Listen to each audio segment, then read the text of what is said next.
Thank you, Mark. Yes, where it's just clouded over, actually, in the build-up to kick-off. We're just underway. Everton already on the attack with Beto, who was shaping up to shoot from 25 yards and just got the ball poked away from him by Janelt. And so, Brentford are on the attack with Keane Lewis-Potter, who wasn't expecting to be starting this game, and he's been tripped as he burst towards the edge of the penalty area. It's a free kick for Brentford, 23 yards out, and that is an early yellow card that has been shown to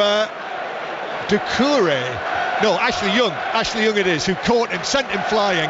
Steve Sidwell's alongside me. First time you and I have ever commentated together. It on is. 5 Live. What a lively start. What a start. You always worry just about the late substitutions in the warm-up. Lewis Potter there, has he warmed up properly? Did he get grips with the game early doors? He certainly has, because he got the ball there, and the first thought was, can I attack my fullback? Ashley Young now on a booking for the rest of the game. Lively start to the game. Well, Keane Lewis-Potter, who's come in for Kevin Schade, who seemed to injure his groin in the warm-up, shooting for goal, just the sort of warm-up shots at goal. He twisted himself, went down, received treatment and was ruled out. So Keane Lewis-Potter has come in for his first Premier League start of the season. Free kick. It's Mbermo, who's going to hit it left-footed, and it bends not enough, and wide of Jordan Pickford's right post and behind for a goal kick. I was originally going to say, if this game is anything to live up to what the pre-game DJ has just done before that, I think I've done 1,000 steps sitting down, stamping my feet, but it certainly has, hasn't it? It really gets an atmosphere going here at this stadium, and the game has just started so brightly as well. They really whip it up here, don't they? And actually the pre-match announcer as well on the microphone, I don't know how, he must go week to week without any voice, because he certainly gives it something. He's an absolute legend, a Brentford legend, Peter Gillam. He's actually got his own banner to the far left of us in the corner. I didn't know that. He has got that there. The fans love him. I see it. Yeah, in the corner. There yes. he is. But he's certainly a feature. Whenever you come here, you can't miss him. Brentford 0, Everton 0. Brentford, who are aiming here for what would be their first home win of the new season. The 3 matches here previously all have ended as draws, and Everton, as you probably know, hoping for what would be their first Premier League win of the season. Just 1 point to their name so far, but that was in their last away match, the 2-2 at Sheffield United. And it's Everton on the attack. I'll run you through the teams in a moment, but James Garner's come back into the team. Here's his cross, that's headed away by Collins, who we heard from on 5 Live Sport earlier this afternoon. Nathan Collins comes down from Burma, who is pulled back. Well, that could be a yellow card. Michael Oliver's the referee, and Doucouré, he could have been away there. It was halfway inside his own half, but Michael Oliver's let that one go. Surprising there, Michael Oliver. Obviously booked Ashley Young moments before for a similar kind of foul. Collins. Lucky there, just saying Doucouré, very lucky there, especially the type of player that he is, John. Yeah, I feel so too. I think possibly had Michael Oliver not shown the yellow card to Ashley Young, had that not happened, that might well have been a yellow. It's just the way it works, I think. I think that's going to be the key areas in this game today. The midfield battle between Onana, Gueye, Doucouré, and obviously the Brentford three in there as well, of Norgard, Janelt and Jensen. That battle there, I'm sure Sean Dyche is going to tell his midfield, get a foothold on this game early doors. Let's run all over him, press him high, give him no time on the ball, and set the tone. So Brentford have made a couple of changes from Newcastle this time last week, actually. Rico Henry, as you might know, is out for probably the whole of the season. The knee injury that he picked up there. So the left wing back, he's out. Big blow for them. So Aaron Hickey's moved across there. Roerslev's come in as the right back. Back to a back 4 today. So Roerslev, Collins, Pinnock and Hickey in front of goalkeeper Flecken. Then Norgard with Jensen and Janelt either side of him. And Mbermo, Wissa. And it's Lewis Potter who's come into the starting lineup, as we've been discussing, rather than Schade. But here's Doucouré away from Everton towards the edge of the penalty area. Doucouré is forced towards the byline by Pinnock, then plays it back on the left-hand side. This is McNeil. McNeil with the cross comes off Roerslev, and the ball bounces away behind. And a huge cheer from the Everton fans in the opposite corner, actually over to our right, because their team have won a corner. You're going to see a lot more of that this afternoon from Everton. Direct into Beto, really strong, giving the defenders there a job on their hands, and then he wants a runner off there, and he's got that in Doucouré. So a direct ball with runners to get in behind, and then can they get something from that? Yes, they've got a set piece.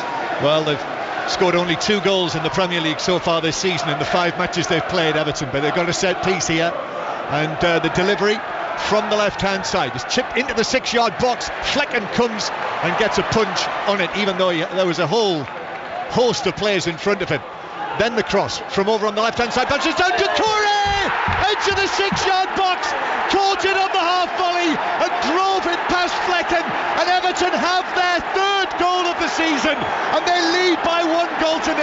That's just what Sean Dyche and his team and all of those Everton fans over there in the corner wanted. Brentford 0, Everton 1.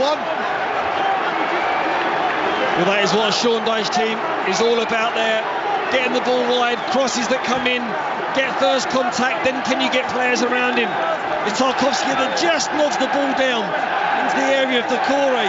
It's about them just rejuvenating the ball out wide from a set piece, getting on the ball. Ball comes in, he's knocked down beautifully into Doucouré's path, and he takes it superbly on the half volley. A great technique, has to keep the ball down, fires it into the far corner past Flecken. Absolutely no chance saving that. Well, that's what they needed. Some toils and struggles this season for Sean Dyche's side, but 1-0 they lead here, and Abdoulaye Doucouré scoring for the 2nd time this season, 2nd consecutive away match. He did get one of those goals in the away draw at Sheffield United, but it was Garner, his ball in from the left-hand side. He'd taken the corner actually initially, and it eventually found its way back to him on the left, swung over the ball. Tarkowski, Steve, you said, who got the header down into the path of Doucouré, who drove it in nicely. And that is what Sean Dyche's team do so well. They get crosses into the box, they get on first contact. Can they get on the second contact? If they can they get a strike on it? If not, regain possession, get the ball out wide again, just keep moving it around the box, getting crosses in and getting bodies in the box. Great start for Sean Dyche there. He'll be absolutely over the moon with this. Well, Brentford have gone ahead in all 3 of the matches here this season, which have ended up as draws. Today they've got to come from behind, and the referee spotted an infringement in their free kick to Brentford halfway inside his own half. So the Everton team, that one change, Garner has come in for Danjuma, who's on the bench for this one. So that's just the one change for Everton, who have Pickford in goal, Young, Tarkowski, Branthwaite and Mikalenko. Defensively, those 4, that back 4 in Pickford did very well actually against Arsenal last week. And then Gay and Onana in the middle, with McNeil starting on the left-hand side, Doucouré as the most advanced through the middle, and Garner on the right, and then Beto up front. There's a bit of discussion about whether he might go, Sean Dyche, with Beto and Dominic Calvert-Lewin, who's on the bench, as a front 2, but if he is going to, not yet, Steve. No, not yet. I mean, I read an interview with Beto last week saying if he's not involved in games in terms of goals and creating chances, one thing he will be letting his defenders know that they will be in for a game. His physical presence, he's certainly shown that in his first few moments. Yeah, not a heavy goal scorer with Udinese in his last couple of seasons, but he is certainly a presence, as anyone who's seen him will know, and there could be an interesting combination. But anyway, Everton it is who have the lead here, highly significantly for them and everyone who cares deeply for this great football club, who've struggled in the last 2 seasons, only just avoided relegation. Mikalenko playing the ball back to Pickford. Pickford swirls a left-footed ball to the halfway line. Goal scorer Doucouré is onto this, and Everton have it with Tarkowski now at the back, who just daintily chips it left-footed out to the right-hand side. Ashley Young now is over the halfway line. Young still going, and then an early high cross across the penalty area, but that's beyond the far post and just bounces through for a goal kick. So Brentford 0, Everton 1. Doucouré scoring, I think, in the 7th minute. It was almost to the point where the 6th minute became the 7th. And also, by the way, if you've just switched on, if you've been to any of the matches this afternoon, we have a big choice of listening for you at the moment. The cricket, the one-day international at Trent Bridge is close to a conclusion, but that currently is on Sports Extra. And England-Chile at the Rugby Union World Cup, which you might have been listening to the first half of that match. England in charge, 31-0 up. That match live from Lille. The uninterrupted commentary is right now on the BBC Sport website, but I'll let you know if it changes, if the if the England-Chile match switches across to Sports Extra, which it will do after the cricket finishes. So Brentford got to do something about this. 1-0. They lost at Newcastle last weekend. That was their first defeat of the season, but just the one win so far in the Premier League for them, as Collins brings the ball up towards the halfway line. No Ben Mee, by the way. He did get a knock at Newcastle, and he's not involved at all today, as Norgard can't keep it for Brentford on the halfway line. Ball played up towards Beto, but Collins and Mbermo actually deal with him, and Brentford have got the ball halfway inside their own half. The red and white stripes of Brentford, black shorts with a red trim, black socks, advancing towards the halfway line, left to right. They're playing as we look in the first half, and here's Collins again, the tall, fair-headed Irishman, playing the ball to the right-hand side. Roerslev, and Burmo's return pass straight out of play, and Brentford haven't settled after conceding the opening goal. No, they haven't settled, but really impressed with Everton at the moment. They've got a real good shape, a good understanding, especially between Doucouré and Beto up top. Chemistry there. He's got one, Doucouré, in terms of having the energy and that legs to support him. A good balance for this Everton team. Janelt now for Brentford. Here is Lewis Potter, the former Hull City youngster. Ball into the penalty area. It's back towards Janelt, but Everton nip in there. Doucouré won it back, but then is dispossessed, and Janelt has another chance now. Plays the ball back behind him to Norgard, and then further back towards the halfway line to Hickey. Ball on the left-hand side. It is Hickey who receives it over there near the left touchline. Plays it back centrally to Norgard, who just rolls it back into central defence to Pinnock, great servant of Brentford Football Club. Now Mbomo, who's on the right wing virtually, with his socks halfway down his calves, and Brentford keeping possession, but as I mentioned, Steve, they defensively were so well organised against Arsenal, who really had struggled to get through them and get that goal that Trossard scored in the second half. Now this is exactly where Sean Dyche will want Brentford to be without Ivan Toney.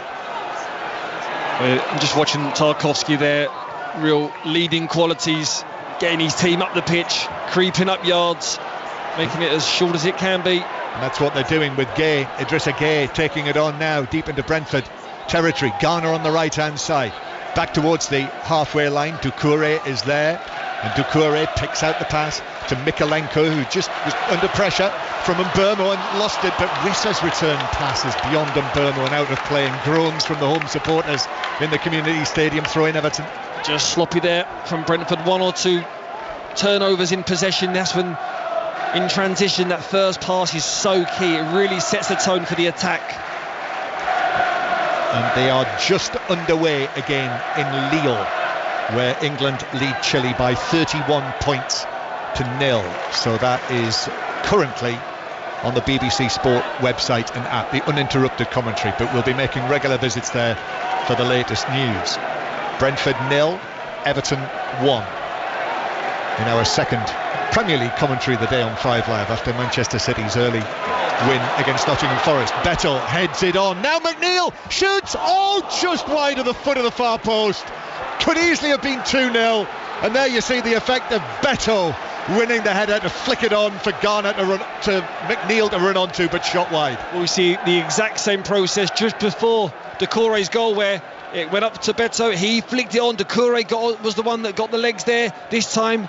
But as the ball was going on, you could see Dwight McNeil on his bike. Great header into his path. All he had to do was just one or two clean touches in front of him, which he got, and it was a great strike, to be fair. Hit it really clean, just whispered past the far post.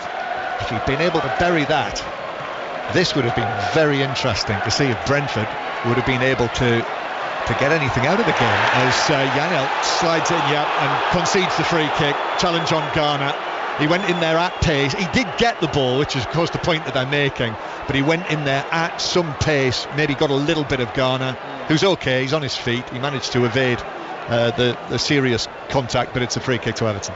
Yeah, I mean, they'll always have that little bit of grit and determination in that midfield for Brentford. It's just they need to just be calm and composed on the ball. Just take 5, get on the ball, to get a few passes together, try and get some confidence back into this game. That's Steve Sidwell with us here, BBC 5 Live, BBC Sounds as well if you're on the move.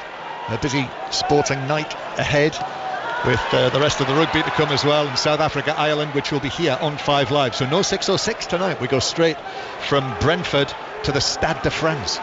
Here's Mykolenko on the left-hand side. Doucouré. This is good from Everton. Doucouré with a cross is headed away on the edge of the box.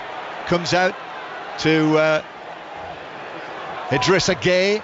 Gives it back behind him to Onana, one of the signings at the end of the transfer window last season, around about this time last year. The big number 8, the young Belgian international as he is, who was signed from France. And Onana playing it through the middle, a little flick. Here's Beto again, but there's a foul on Ghana, who's just taking it on, and Ghana was clipped. Beto might have been away there, but Michael Oliver quickly gave the free kick Everton's way. Yeah, Beto did look up to see if he was offside at one point. It was pulled back for a free kick. Maybe, I think it was the right call. I don't think Beto had real advantage there. He was certainly marked. He was actually running straight at the Brentford defender on the edge of the penalty area, so I think probably right decision. So we've got a free kick between 25 and 30 yards out. Everton, who've looked bright and sharp and on it, as they say. Free kick, McNeil to take this. McNeil actually plays it square to Ghana, and Ghana's ball into the box is headed goalwards by Onana, but he had to get up, leap ahead of one of the Brentford players and headed it wide by 5 or 6 yards. So a goal kick to Brentford. Everton leading by 1-0. I said the Trent Bridge one-day international wasn't far from a conclusion. Is it, Nikesh Rigani? It shouldn't be, no. Ireland 8 wickets down now in their pursuit of 335, 227 on the board in the 38th over, but these two, Craig Young and Barry McCarthy, just frustrating England here with a partnership worth 39 runs now towards the end, but England should wrap this one up pretty comfortably. 227 for 8 inside the 35th. Thank you very much. So that's on Sports Extra right now, and also the Solheim Cup is available via the BBC Sport website. The commentary from Spain. Europe have already taken 1 point in the afternoon, 4 balls, and we'll bring you more news as those matches finish. McNeil for Everton, left-footed ball towards the edge of the penalty area. Pinnock heads it away. Ghana is onto this. Everton first to everything at the moment, looking really sharp. Ghana's left-footed ball into the edge of the area is headed away by Norgard. And Everton have possession again on the halfway line with Jared Branthwaite, who's come in his 4th consecutive Premier League start. Michael Keane out of favour now. Branthwaite's doing well alongside Tarkowski. His ball forward results in the end. It's deflected out of play for a throw-in to Brentford that Roerslev takes across the edge of the penalty area. I can tell you at the Solheim Cup, Europe are up in 2 of the remaining matches, and the USA are up in the other. So were it to finish like that, it would be 8-8 going into tomorrow's singles. So that's another of the big sporting events of the weekend. Pinnock, long, high, left-footed ball that is way too high and actually clatters into the advertising hoardings. Actually, it is a throw-in to Everton. So let's get the latest from Lille, from Sarah Orchard. It's England 38, Chile 0. Chile reduced to 14. Their tight head prop now in the bin. England have gone over for another try, 6 now in total, after Theo Dan was at the bottom of them all from a line out. Alongside me, 2003 World Cup winner Matt Dawson. England have come out and they're just feeding off Chile mistakes. Yeah, look, very precise. Obviously had a good half-time there, regroup, going through the motions, stepping it up, much more accurate. Yeah, I think it's going to be a fairly comprehensive... Go on, let's go 60, 70 points. Well, there you go. There's the prediction from Matt Dawson. You can follow the match on the BBC Sport website. It's England 38, Chile 0. Yes, and as I say, maybe it won't be too long before that is on Sports Extra, once the England win is wrapped up against Ireland at Trent Bridge. So seemingly England on the way to a comfortable win. Everton leading by 1-0 here, and excellent work from Onana, puts a good challenge in on Jensen, so Everton are off again. Ghana just waits actually, so Brentford are back in position, and Everton dominating possession, almost as much possession as Arsenal had against Everton last Sunday afternoon. Everton enjoying this a good deal more. Mykolenko back towards Nana again. And then here's Tarkowski. Across it comes to Branthwaite. This is a world of improvement from Everton as McNeil plays the ball in towards the edge of the area. Oh, Pinnock has given it to Mykolenko, who shot right-footed the left back, and it was weak, and it was straight at goalkeeper Flecken, who could just drop down to his left. Well, it was a mistake, wasn't it, from Brentford there. Dwight McNeil trying to put the ball into Beto. Pinnock there just dangles the leg out, and it just falls into Mykolenko, and fortunately for Brentford it goes to his weaker foot. He does get on target, but no problems there for Flecken. Yeah, fell to the wrong man on his wrong foot, and therefore missed his hopes of making it 2-0 to Everton. Brentford 0, Everton 1. Back to Trent Bridge, Nikesh. England now just a wicket away from wrapping up victory here against Ireland in this second ODI. 335 was the target. Ireland now 231 for 9 in the 39th over. Barry McCarthy, the last man to fall. Lovely delivery from Bryden Cass. Clean bowled for 41. 231 for 9 Ireland in the 39th. Almost halfway through the first half here at the Brentford Community Stadium. Stands full as usual. Capacity just over 17,000. Throw in for the home side. Jensen, a long one towards the near post, but that's headed away by Doucouré. Comes back to Jensen with his hair held back by that thin white headband. Jensen stabs it back to Mbeumo, Brentford's top scorer this season. Plays the ball in left-footed. Easy clearance for Branthwaite, but he's rather hiked it up in the air. Mbeumo battling for it. He's missed it, and now they could be away again. Beto gives the ball a little pass to McNeil on the left. McNeil's ball into the penalty area has gone through everyone inside the box, and Brentford will have it down in their own left back position. In fact, the touch must have been, if there was one, in the middle of an Everton player, and it's a throw into Brentford down there. Yeah, Dwight McNeil there putting his hands on his head there. He knew it was a great opportunity for him to get a ball that unopposed really on that 6-yard box. He flew in but went behind it, all the Everton players. But John, you just said it there, what an impressive performance so far this is for Everton. Absolutely A-star, in control of the game, in possession and out of possession. Yeah, very good Everton, very good. Brentford 0, Everton 1. Let's get an update on how those matches are going in the afternoon four balls. Let's go live to Spain and Cat Downs. Thanks, John. Yeah, the score at the moment, USA 7, Europe 6. Charlie Hull and Leonie Maguire already in the clubhouse with a 4-3 win over Nelly Corder and Ali Ewing. And of the 3 matches still out on the course, the US up in 1 and Europe up in 2. As it stands, if the scores stay the same, Europe would be heading into tomorrow's singles with a 9-8 lead. Thank you very much. So commentary continues via the website. Brentford 0, Everton 1. Free kick to Everton halfway. In fact, near the corner of their own penalty area. Jordan Pickford is just spinning the ball between his gloves and placing the ball down to hit this away downfield. Jordan Pickford yet to keep a clean sheet this season for Everton, although he's made some outstanding saves either in the matches that I've been watching or indeed the one that comes to mind is that double save at the end of the Sheffield United match. Absolutely phenomenal, and he's certainly been called upon in the last few seasons, and more often than not he does produce world-class saves. But this whole Everton team at the moment, just confident, great intensity, bit of bite, a bit of aggression, passing with a purpose, snapping their passing in, short and long. Is a real sort of connection between individuals and collective units on that pitch. The only worry would be, as we always say when we're watching up here commentating on matches, that they don't rue not taking their chances when they've had them when they were on top. But Brentford can't keep the ball in play. It's out for a throw, so let's go back to Lille again and Sarah Orchard. It's still England 45, Chile 0. 7 tries now, a hat-trick for Henry Arundel, but a man still in the bin for Chile, who are playing with 14 on the field. Still 2 minutes of that yellow card left to play. England 45, Chile 0. Word saying George Ford is on the field alongside watching Matt Dawson. Exciting to see these 3 fly halves in action. Yeah, will we see that as a pattern going forward? Because Marcus Smith, obviously scoring his try at the end of that first half. He's very lively. Oh my goodness me, that was nearly a high tackle from Marcus Smith. I hope he wasn't listening to me.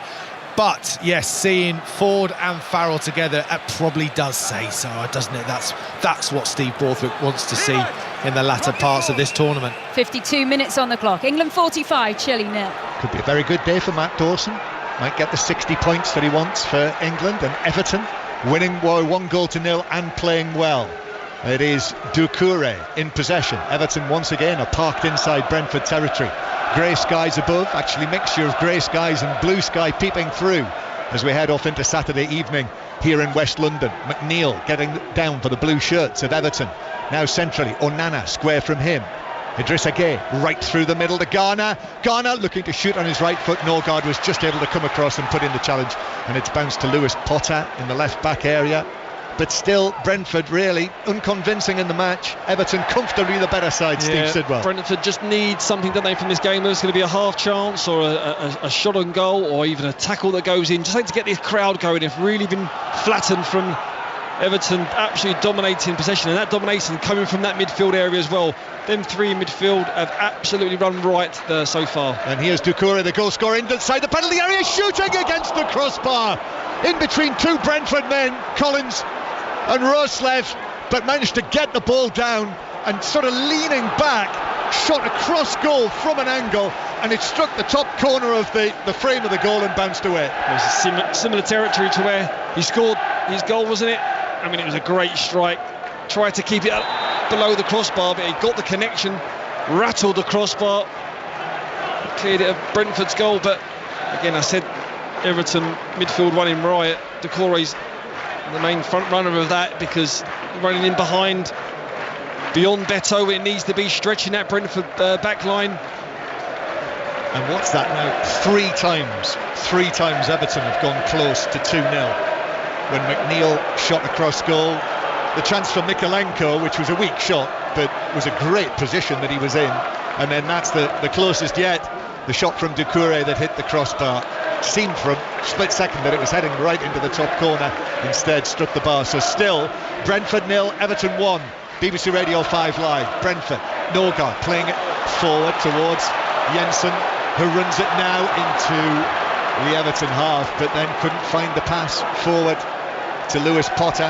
Jensen flicks it on again through the middle, and Burmo Wissa very nearly was able to take it on, cleared by Branthwaite. Now again right side of the area, Jensen with a shot, it's in from the angle, and Brentford have made it 1-1. And Everton, all those chances to go 2-0 up, and Brentford, I think that's their first attempt on target, and Jensen drove it across beyond Pickford to his right and in off the foot of the far post. 1-1. Well, Brentford have just done what Everton have done to them in terms of a ball going up, regaining possession. Jensen and Jan out there working superbly together, but Jan out, he finds a little bit of time and space on the edge of the box, and everyone is expecting him to shoot, but he just whips the ball, disguises a pass into Jensen. One touch, he's got one thought when he's in that area: can I get a shot off a cross goal? Yes, he can. He absolutely fizzes it, kisses the far post and rattles into the back of the net. Oh, it could be offside.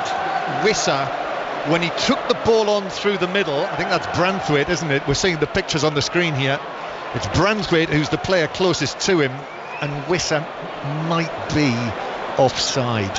It was a little bit similar to the goal that was disallowed last week at Goodison in the Arsenal game, wasn't it? That one, that player that comes back from an offside position, just a little bit slow, isn't he, Wissa? It looks as though he's offside there. Oh, I can hear there are some groans, so whether someone's seeing picture, I think we've got the pictures here, and we're still waiting for the line to appear on the screen. Clearly very close, and there's not a lot in it. I think that is a red line, isn't it? Was that a red line I saw on the screen there? And are they also looking to see how it deflected to him, and whether it was played by an Everton player? Now, whether that was a sort of deliberate play, that again, it's a little like last week, whether there was a deliberate attempt from, trying to see who it is who's heading it there, and maybe the contact was off that Everton player to Wissa through the middle, and the goal's given. Yeah, I think that's what it is. I think the feeling is, I mean, a tiny little this screen that we've got here, they just look like little men really, and I think it was from an Everton head, and the Everton player was leaning, trying to get to the ball, so it was a deliberate play of the ball, and then Wissa took it on through the middle, so the goal stands 1-1. Well, they bypassed the initial feeling that what we thought was offside with the two lines that was being drawn. and there was no further evidence of that. So Brentford back in this game now, has got the crowd going. Really good game so far. Brentford 1, Everton 1, but I think Brentford can consider themselves a little fortunate, really. Everton have dominated the game, and as I say, I'm pretty sure that's the first attempt that Brentford have had on target. And even though Pickford got a hand to it, as Jensen, the goal scorer, is fouled, he's been leaned into by Onana deep inside his own half, so it's a free kick to Brentford there that Jensen takes away downfield, having just scored what is his third goal of the season. Jensen weighing in. Here's Lewis Potter. Lewis Potter now right-footed ball into the box. Branthwaite got his head to it first, running across the 6-yard area and headed it out for Ashley Young to clear away, but only to Norgard. And Brentford come again, and they're a changed team now after the goal. And Burmo receives it. He's got Roerslev there with him, and Burmo just runs his left foot over the ball and then taps it behind him to Roerslev. And the Brentford fans now in good voice. Pinnock to the left-hand side. Hickey is there in the absence of the unfortunate Rico Henry, who's really improved player. Was really sorry to hear that news this week about him. Knee operation, Steve. Rico Henry might have been a chance. He might have forced his way into the England squad this season. He's been a revelation since he's come into the Premier League, taken it by storm. And I think you're right on that England cusp there. So impressive his displays, always a 7 out of 10. Very rarely does he let his team down or let his performance dip. Been playing really, really well, and one of them injuries that it's a shame for the individual, but he'll be strong. He's got good character, good personality. He'll be back. Yeah, Gareth Southgate, when we've been with England, has mentioned his name at least a couple of times. And Nana has caught Jensen there right down in front of us. Play continues, the advantage played. Roerslev all the way across, shot from Hickey, that's deflected across the penalty area but cleared away by Mikalenko for Everton. Norgard's battling for it, Everton win it. Onana, it'll be interesting to see if Michael Oliver comes back to that. And then good challenge actually by Wissa to win the ball back from Gay. Now Lewis Potter running at Ashley Young. Lewis Potter goes bashed into the byline, pokes it across, defender slid in there, Tarkowski to block it, and Everton were able to clear. Excellent work from Lewis Potter there. Lewis Potter, his first thought when he gets the ball, can I attack my fullback? He's a real talent. Ball up towards Wissa on the edge of the area, but the challenge comes in from Onana, and Everton bring it forward. Gay, I think, has been fouled by Burma. He was. And Michael Oliver, yes, he is going to come back to Onana for that challenge on Jensen, but he's very lucky. He is very lucky because he did catch Jensen late there. I've been on the receiving end and the one dishing it out, and they do her. Yes, I might even have commentated on a few of those, Steve, for your various clubs. And you were at Brentford as well, as I was reminded before the game, on loan in the early days. A long time ago, yeah. It was a young 18-year-old, fresh out of Arsenal on loan. So was that must have been Griffin Park, obviously. It was Griffin Park, yeah. They took me with open arms, and yeah, I learnt a lot. I grew up a lot in that season. Very good. Was that League One? That was League One, yes. Yeah. We got to the playoff final against Stoke at the Millennium Stadium and lost in that final. So great experience for me as a younger player of my trade. Brentford 1, Everton 1, modern Brentford 2023. And Hickey down the left-hand side. Ashley Young putting in the challenge. And now the ball is played forward. This is for Beto to chase, two Brentford men with him. Collins has presented it back to Beto, and Beto is then challenged by Roerslev, who did well actually. Beto there. Now there's a real example of the danger and the threat that he poses physically. Mikalenko, now Gay, Idrissa Gay, and Burmo's back in there challenging for Brentford, and managed to block that. Still Everton though. Mikalenko, the Ukrainian, plays it infield towards Onana. Floodlights just beginning to take effect on the roofs of the community stadium. Everton inside Brentford territory. Onana goes square. Tarkowski is involved up to the corner of the penalty area, then back again, and Tarkowski goes back to Branthwaite in the centre circle. So in the rugby, if you switched on the latest, England, last time we heard, England were leading Chile by 45 points to 0. And with the cricket still going on, the uninterrupted commentary from the Rugby Union World Cup, our team in Lille, is on is on the BBC Sport website right now. That's where the commentary is. But England, it would seem, coasting towards victory. In fact, let's get the latest from Lille, from Sarah. It's England 52, Chile 0. 8 tries now chalked up for England, and 4 tries from Henry Arundel. And it's been an impressive performance by the young man, Matt Dawson. Yeah, wonderful to see. And a couple of them have been stroll-ins. But on that occasion, lovely finish, used the wheels, little chip over to gather the ball himself. He's in the right position at the right time, which, you know, as a winger is such an important part of the game. It would be wonderful for him to get the ball in some open space, 50, 60 metres to go, so we could see the turbochargers. Henry Arundel, only 20 years old, missed the start of the World Cup with a back spasm, but he's here with a bang. 4 tries on the board to England's 8. It's England 52, Chile 0. And very nearly a second goal for Everton to go back in front. And Beto, who received the ball from Idrissa Gueye, lovely run from him, delivered it into the penalty area on the right-hand side. But Beto, shooting from an angle, shot past goalkeeper Flecken. I think the Everton fans at the other end began to celebrate, but he actually rather scuffed it across goal and beyond the far post. It was sublime play there from Gueye midfield, with that little feint and dummy to gain half a yard, then drive at that Brentford defence, and he plays a superb through ball into Beto. And just watching Beto live for the first time, you can just see his super strength. He's obviously holding the ball up, having that combative display with a defender, but when he gets in them shooting opportunities, he just lacks that real bit of class. You know, he tried to do the right thing there in terms of flicking the ball over the outrunning Flecken there, just pulled it past the post, but you could see what the intensity was and the thought process was there, but just lacked the conviction. Yep. And now ball played over the top, looking for Burmo, but Mikalenko hooks it out of play for a throw-in to the home side. Well, they've brought Beto in to try and find the goals. He did score in the win against Doncaster Rovers, who, remember, were bottom of the league at the time when Everton played them in the Carabao Cup, but yet to get off the mark in the Premier League. And Everton, a number of chances have come and gone since Doucouré gave them the early lead, and now after the Jensen equaliser,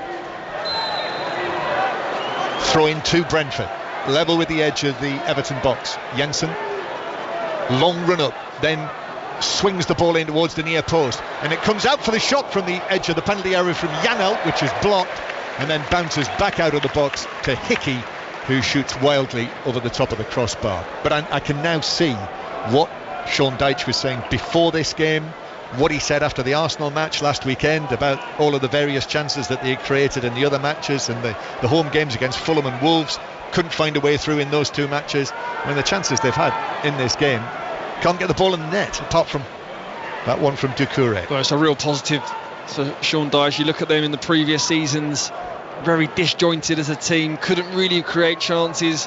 When they was getting the chances, not having the conviction or the class to take them, but you know, this season they are certainly a changed team. Here's Lewis Potter though for Brentford, uses his speed, gets to the ball, keeps it in. He's got Hickey behind him.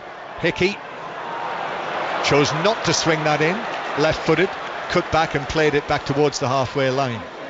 And Collins actually on the halfway line will have a wonder forward, the club record signing, and he's given it away. He passed it straight into Onana. Now here's one for Beto to chase. Norgard's trying to catch him. Beto opens his legs, left side of the area, plays it across, and Onana in the middle went tumbling down, running shoulder to shoulder with the Brentford defender, and Brentford were able to take it away, and Onana has actually stayed down, but Brentford is saying, well, it's not a head injury, and Michael Oliver's not stopping play, but Michael Oliver is being spoken to, I think, by the video assistant referee. Brentford have still got the ball, Onana's still down, and Brentford do eventually in the end put it out of play. They had every right there to continue play Brentford. We know that Onana was going to get up. I think it was just maybe a slight clip of the heels. Beto there with a good run in behind, but the ball was played behind Onana and he couldn't put the brakes on in time. I think where he's tried to stop, he's just colliding with the Brentford player, but Obviously Everton wanted them to play the ball out, but Brentford there had every right to continue. I think there might have been, because he ran beyond, I think it was Hickey, and it might have been a tiny clip which caused him to trip and fall in the way that he did, but not enough. VAR have had a look at it, and play resumes. Onana's okay, he's back on his feet, and we're underway again. 5 minutes to go to half time. Brentford 1, Everton 1. Latest in the Rugby Union, England winning 52 points to 0 against Chile. England 1 wicket away from winning the one-day international at Trent Bridge against Ireland. And at the Solheim Cup, USA 7, Europe 6, and Europe up in 2 of the remaining matches. Wissa playing it forward, and Burmo's in! Right foot shot! Right across the face of goal, and Lewis Potter arriving at the far post, couldn't turn it in. There was a defender there as well. I think it's evaded both of them, and now it's Everton missing the chance. It's Brentford missing the chance rather than Everton. It was a counter-attacking at its best there from Brentford. They got the ball down, short, sharp passes. It got into a Burma. I think he was trying to pass that into the far corner rather than a cross goal as a cross for Lewis Potter, but it evaded Tarkowski, didn't it? It was sliding. He didn't want to create an own goal for himself, and Lewis Potter there just seeing the ball at the very, very end. Couldn't get on target. Not sure if the sliding Tarkowski, who was sliding back towards his goal line, actually got a touch onto Lewis Potter, which took it behind the far post as he arrived. Tarkowski's done amazing to not put that in the back of his net, because he's running at pace. He doesn't know who's behind him. He's trying to get some kind of connection on it, but not towards his own goal. 1-1, Brentford 1, Everton 1. This has been quite entertaining. It's been end to end, hasn't it? It's two teams really giving it a go, trying to kickstart their season, and when they've had time to put their foot on the ball and be composed, they've done that. Both teams have had spells where they've had real calm possession, but a lot of turnovers in this game that's seen both teams have counter-attacking opportunities. So Doucouré gave Everton the lead, but Jensen equalised with what is his 3rd goal in 4 appearances actually for Jensen. Everton clearing the ball out from their own left-back position. Norgard comes across. Roerslev got a touch away from McNeil. Mikalenko's trying his best to shepherd it out for what is eventually given as a throw-in to Everton. Mikalenko and Roerslev were tussling for the ball, and eventually it did come to rest just off the side of the pitch. Throw-in taken. Onana heads that on, but Pinnock should be able to see it back to Flecken, which he is. Flecken all in pink in front of the end to our left, matching the slight pinky tinge there is now on the clouds away beyond the roof of that stand. Doucouré to the right hand side. Garner back to Idrissa Gueye, who lifts the ball in from the edge of the penalty area, but high over the top of the bar for a goal kick. So 1-1 remains the score with half time approaching, and the end of the match must be close in Lille. Sarah Orchard. 67 minutes played in Lille. England 52, Chile 0. Still the star of the show continues to be Henry Arundel on 4 tries so far, but England have been stuck down at the wrong end of the field for the last few minutes or so. They hack the ball on, gathered by Chile again, who are doing everything they can to get something on the board here. Matt Dawson. Yeah, and they are putting every ounce of effort into it, but they're cramping up, they're getting tired. England are swarming in defence. You feel they're just moments away from a quick turnover for England and a couple of stroll-ins. I think England have progressed in this second half. I know maybe not on the scoreboard, but they look tight, they look organised. They just now need that opportunity to get the ball in their hands. Still 12 minutes to play. It's England 52, Chile 0. So 52-0, and the commentary continues on the BBC Sport website. The Rugby Union pages on the BBC Sport website. England against the Condors, I was reading in the newspaper this morning that they're called, the Condores. Here is Idrissa Gueye, who's carrying the ball through the middle, up towards the edge of the penalty area. It's laid through. Beto with a chance, shoots across the face of goal from a tight angle. I think he was hoping that perhaps a teammate might arrive there inside the box.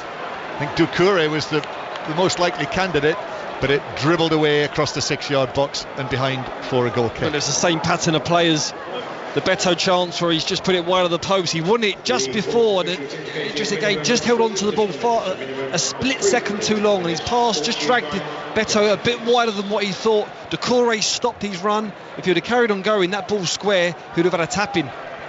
So another chance comes and goes in added time now, 3 minutes of added time. And Beto, real name Norberto, as we were discussing last Sunday afternoon, still waiting for his first Premier League goal. Great story he is. When he was released from Benfica, went and played in lower league football, worked at KFC for a time while he was playing in the lower leagues for teams like União Tires and Olímpico Montiel and Portimonense, who I have to say I'm not terribly familiar with. I was going to say, have you watched any of their games? Not a lot. They're probably appearing on some obscure channel somewhere. Here's Flecken, long ball from the penalty area down the middle, which Wissa tries to flick on, headed away though by Branthwaite, and then Gay actually plays it back to goalkeeper Pickford. Onana and Gay, they've done superb on that and getting them second balls, them knockdowns from the two centre-halves. Look what you've done. Gay's given it away. Now the ball into Wissa. Branthwaite with the challenge. The bodies came together. Wissa went to ground rather easily, and Michael Oliver was having none of that as a potential penalty, and rightly so, I think.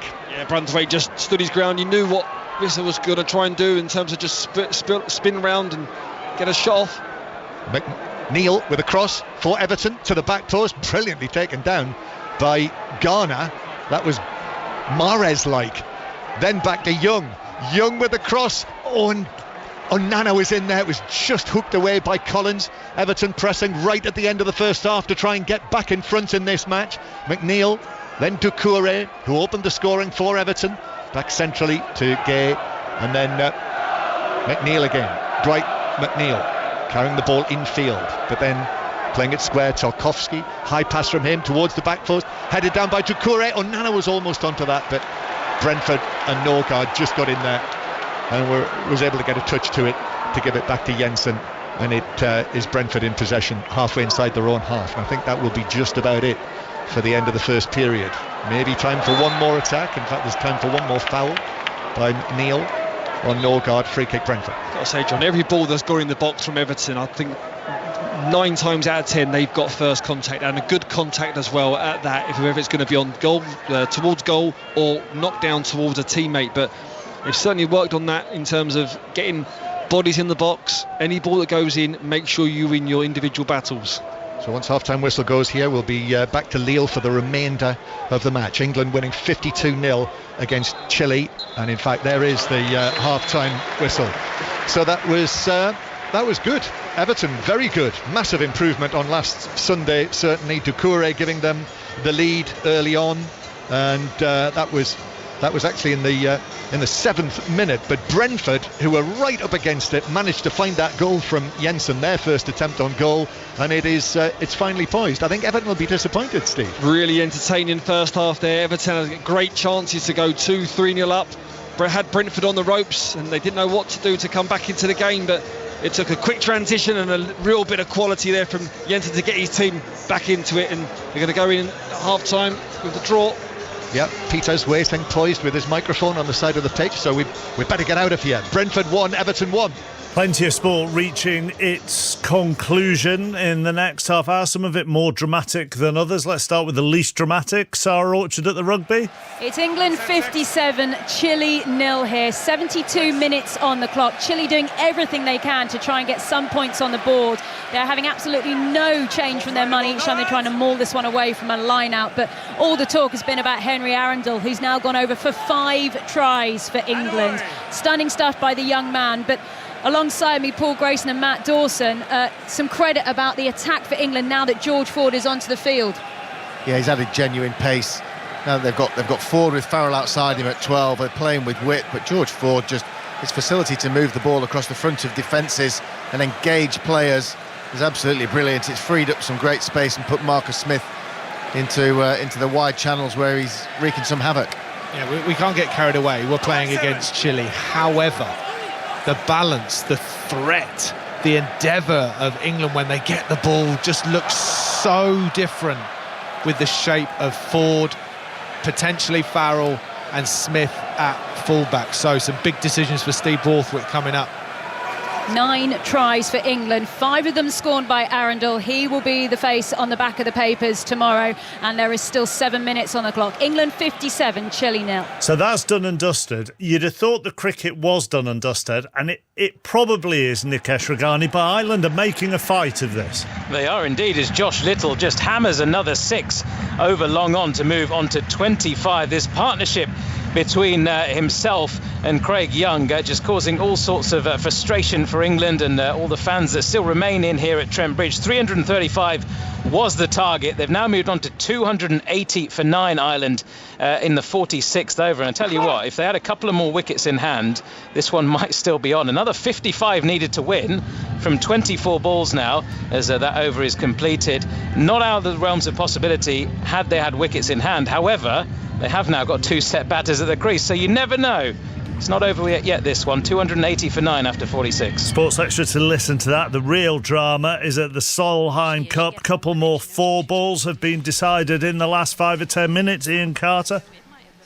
Yes, a few moments ago, Europe drew level. Remember, they were 4-0 down after the first session yesterday. They drew level at 7-all when Madeline Sagström and Emily Pedersen closed out a 2-1 win over Rose Zhang and Andrea Lee. But the match ahead of them was up on the 18th, and Cheyenne Knight and Angel Yin held it together, coming down the last, indeed winning the final hole against Anna Nordqvist and Caroline Headwell. So the Swedes beaten 2 down there. So the overall score now, Mark, is the USA 8, Europe 7, and in the bottom match, Europe lead, but only by the narrowest margin. They're on the 16th green with Carlotta Saganda and Lynn Grant 1 up against Daniel Kang and Lilia Vu. If they can convert that position into a point, we will go into tomorrow's deciding 12 singles with the match all even at 8 points apiece. So some very, very interesting golf to be played over the next 20 minutes or so on the 16th green, and then the 17th and the 18th potentially for Saganda and Grant against Kang and Vu. BBC Sport website to listen to the conclusion today. We'll round it all off here on 5 Live. That final wicket for Ireland, by the way, worth 49 now of 46 balls, which is their highest partnership of the match. 6:23, Helen Place has the news. Listen on BBC Sounds. This is BBC Radio 5 Live. The head of the commission, which advises the government on infrastructure, says scrapping the Birmingham to Manchester part of the HS2 rail line would be a tragedy. Sir John Ahmed has joined the former Prime Minister, Boris Johnson, and more than 80 business groups in warning the government not to water down the project. The government says its focus remains on delivering HS2. Police are trying to trace a dog owner after what's thought to have been an American Bully XL attacked a man in South London. It happened in a park last night. The owner fled. A man's in hospital. A task force to speed up home insulation and boiler upgrades has been disbanded. The group, which only began in March, appears to be a casualty of Rishi Sunak's decision to scrap energy efficiency regulations for landlords in an overhaul of green policies. And the Liberal Democrats' annual conference has started in Bournemouth. The party is expected to back new plans to help families struggling with the cost of living, double pay for parental leave, and increase the amount of time the parents can take off. Hey, babes. Hello, hello, hello. Michelle Visage here with an extra special invitation for you. Start your engines. Every Thursday, we're having a party round yours. This is the best club I have ever been to. You guys should come sometime. Get ready for the time of your life. For the BBC, it's not too appropriate. With Joel Dommett, Alexandra Burke, and more. I love this. This is so good. Let's party. I'm having so much fun. RuPaul's Drag Race UK. It's game on. Starts Thursday on BBC iPlayer. This is 5 Live Sport with Mark Chapman. On 5 Live. Listen on BBC Sounds. Brentford 1, Everton 1 at half-time earlier. Palace 0, Fulham 0. Luton 1, Wolves 1. Wolves down to 10. 10-man Manchester City. They had Rodri sent off, beating Nottingham Forest 2-0. We'll get some reaction before we go back to Brentford. But they're into the last couple of minutes in Lille. Sarah? OK, England 64, Chile 0. They've got just 2 minutes left on the clock to play here, but now 10 tries for England. The last one was scored by Marcus Smith, but all made by George Ford out of absolutely nothing, Paul Grayson.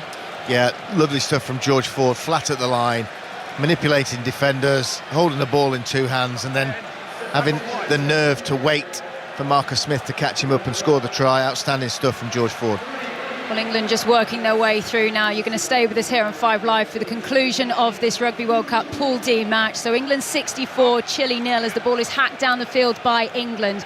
We've been looking right a little bit too much in this second half. It's been about Chile for long periods, but in these last 10 minutes or so, England are really beginning to express themselves. As Marcus Smith, who has had a fantastic game, you have to say, at fullback, he's been put in spaces.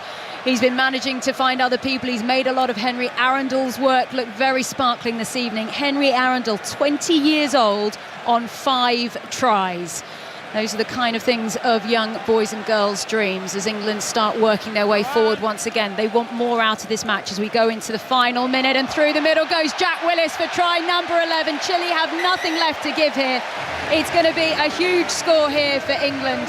Alongside me watching Matt Dawson, England finally just making sure they are clinical, crisp and ruthless. Yeah, floodgates are going to be open when you go through the pattern. You go through multiple phases in the 79th minute, and Chile have given everything, absolutely everything, and will be desperately disappointed that they're not on the scoreboard. But England have been pretty ruthless in this second half. You mentioned Marcus Smith there, who I think, stark contrast to the first half for me, probably had a little bit of a speaking to at half-time to say, listen, you do some amazing things, but distribute, go through the gaps, but then link, make the most of those opportunities that you're creating with your incredible footwork.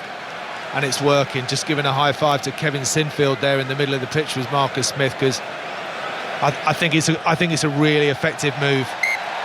OK, so Owen Farrell kicks that ball between the points. He's not broken Johnny Wilkinson's record today. He's still 1 point off of becoming England's top points goal scorer. That will come, no doubt, at another match at this World Cup, but a resounding performance eventually for England. It took them a while, but they have got there. The full time here is England 71, Chile 0. A final word from you, Matt Dawson, from England today.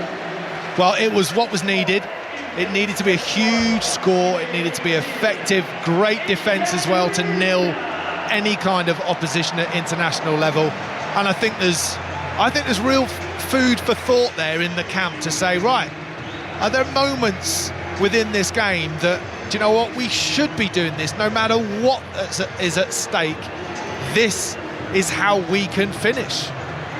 Wobbly first 20 minutes where the decision-making was poor, and then England found their feet. They played with width and pace. The second half, much cleaner, much more precision, but when Ford came on, the tempo went up. Him, Farrell, Smith, with a supply of ball, a real handful. Final falls time here then in Lille. It's England 71, Chile 0. Carlotta Saganda has just birdied 16 at the Solheim Cup, so herself and Lynn Grant are 2 up with 2 to play. That's the final match out on the course. The USA lead Europe 8-7. Of course, if Europe win that final match, then they go in 8-all into tomorrow's singles. The cricket at last is over, Nikesh. It is indeed, yeah. Ireland finally dismissed for 286. That final wicket partnership of 55 between Craig Young and Josh Little frustrating England. Ireland was set 335 for victory after those 2 brilliant innings from Will Jacks with 94 and Sam Hain on debut with 89 from 82. And then in reply, Ireland looked really not likely to chase down those runs for most part of the innings, although the run rate they kept up with throughout pretty much the most of it, but they just kept losing regular wickets. Rehan Ahmed, the top wicket taker for England in the end, 4 for 54 from his 10, 3 for George Scrimshaw as well, who had a bit of a nightmare to start with on debut, lots of no balls and lots of extras conceded. He finished with 3 for 66 from his 8.4. So England wrapping up victory here, 286 all out. Ireland, England win by 48 runs. We'll have reaction to England's win at the Rugby Union World Cup throughout the evening and on the Rugby Union Daily Pod, and then from 8 o'clock, full commentary of the big one, South Africa against Ireland with Chris Jones. Mark, we often talk about atmospheres, don't we, when we talk International Rugby Union, but honestly, the atmosphere in Paris this afternoon is off the charts. The city bursting at the seams, full of Ireland and South Africa fans in their green. Many thousands already flocking into the stade with 90 minutes still to go until kick-off. What a match-up, one of the most eagerly anticipated pool clashes in Rugby World Cup history. 1 against 2, power v precision. It's going to be some game. Thank you, Chris, Tommy Bowe and Bob Sinscat alongside Chris for that a little bit later on. A reaction to the day's Premier League football then. Manchester City beat Nottingham Forest 2-0. They played most of the second half with 10 men, Rodri getting a red card. Here's Pep Guardiola. The way we played in the first half was amazing. So, again, it's a difficult side for the physicality, for the pace they have in front. So, yeah, recover for the next one. The 2 goals you scored from Phil and Erling were sensational, but we're kind of used to that now, aren't we, with your teams? Yeah, it was really good. All the process, we use our men free really well, and the players in the pockets, it's not easy, but yeah, we did really well. Rodri's red card, it's a silly one, isn't it, from him, but you adapted really well after that. Yeah, we have to. No complaints, and after a while we make 5 in the back and they defend really well, and the players in the middle, Calvin and Mateus and Phil after Jack were amazing, even Erling, and you play more long balls. We won the second, we have the tempo, we concede in 95 minutes the chance he had that make an incredible save. A part of that we didn't concede once. Erling had a clear chance, so yeah, it was in general was a really, really good game. And obviously the 3 pointers is important, but how important in the circumstances is that clean sheet? Because you've really defended well in that second half. Yeah, football is to handle the uncertainty. So today wasn't expected what happened. For our fault, we created problems for ourselves and we solved it really good. And Jack had some minutes at the end. Great to see him back. Yeah, we need him. Absolutely, because we have a lot of games and we cannot go on with the same guys. And of course, hopefully Mateo's coming back soon too. And yeah, that's really good. Luton got their first point of the season thanks to a Carlton Morris penalty against 10-man Wolves. Here's Rob Edwards on the spot kick. I think we've had a couple of better shouts the last couple of games last week at Fulham and West Ham as well. I think when it deflects off and then hits his hand is up in the air, so in maybe an unnatural position. But I can understand that today. But we haven't got a couple in the last few games, and then we get this one today. I'll certainly take it. But it got checked and double checked, I'm assuming. So we'll certainly take it. What will this do for the self-belief, do you think, in your group? I suppose it's a process of, trying to believe that you belong at this level, and will that help today? It'll help because the performance was great. We were a better team. Again, they're a good team. I know, maybe they haven't necessarily got the points that they deserve in some of their performance so far. I watched them in the first game of the season. Probably should have won the game against Manchester United. So they've got really good players, but we've got better in every game. And if we continue to do that, then of course we've got a chance. And what's the overall emotion? Obviously, you're pleased you got the first point, but is there an underlying frustration after the game? Yeah. We're winners. We've got to this position because we've been used to winning over the last few years, and it's hard in this league now. It's hard because you've got to almost realign what your goals are and what success is and what it looks like.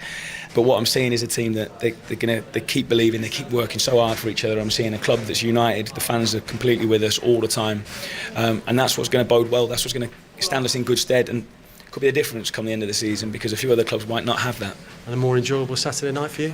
Slightly, yeah, slightly. I'll still be thinking about the what ifs, and but I'll try and enjoy myself. Rob Edwards with John Southall. It finished Palace 0, Fulham 0. Not much to say about that. So back to Ian Carter. A nerveless birdie at the 16th for Carlotta. Saganda has taken the Europeans 2 up with 2 to play. Saganda and Grant against Kang and Vu. If they can convert this position, it'll be 8-all going into the final day.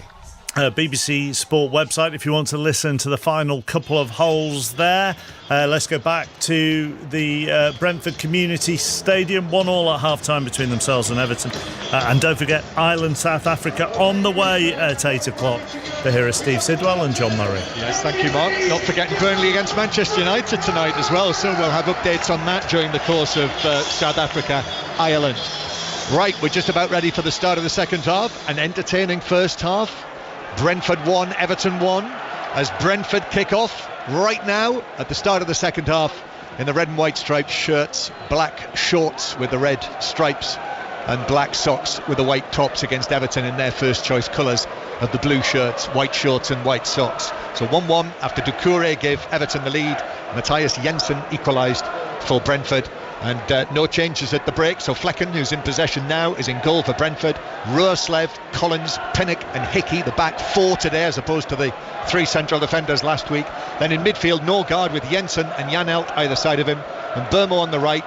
Lewis Potter on the left, who came in after Schade injured a groin in the warm-up, and Wissa as the central striker. Incidentally, Ellery Bolcombe was brought in as another substitute, the goalkeeper. So two goalkeepers on the bench for Brentford today. And Everton with Pickford in goal, Young, Tarkowski, Branthwaite and Mikolenko, Gay and Onana, Garner on the right, McNeil on the left, Doucouré furthest forward through the middle behind Beto, who had a couple of chances to score his first Premier League goal for Everton in the first half, not able to take them. The ball currently in centre field, Brentford with Roerslev playing it forward, then Burmo through the middle to Wissa.